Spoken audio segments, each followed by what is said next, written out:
Welcome to Car Talk. This is not talking about cars. This is talking inside of a car. Today's topic is about distinguishing yourself and how it really works in a relative manner. I talk a lot about winners and losers and being a winner, and there's different levels of performance. But the interesting thing that is easy to forget about performance and winners and losers is how contextual it is.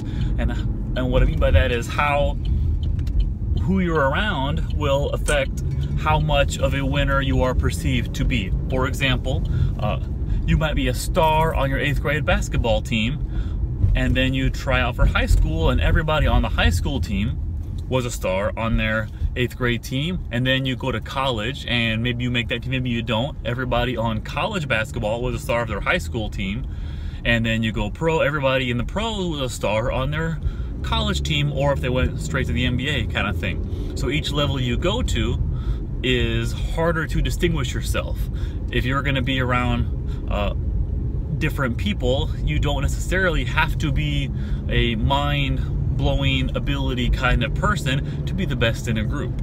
And that's an interesting thing to remember when you decide what kind of work you want to put in to distinguish yourself and what kind of results you're hoping or expecting to have. On the flip side of that, there's also the saying, which I've always been a fan of, say there's a bunch of people running from a bear that don't want to get eaten. You don't have to be the fastest, you just don't have to be the slowest, because the slowest one is the one that gets eaten. That's something else to think about when you're deciding, because say some corporate company has some kind of budget cuts or something like that coming on, knowing there's going to be layoffs. Maybe for you, the trick is just to not be the slowest of the bunch, that's the one that gets cut.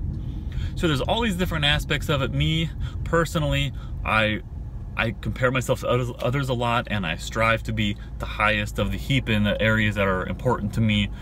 Work, performance, business, family kind of thing. Those are important to me, and I strive to be the very best that I can be in those, knowing that I'm probably never going to be the best ever in any of those things, and I'm perfectly fine with that, because just being the best out of the people around me allows me to do quite well.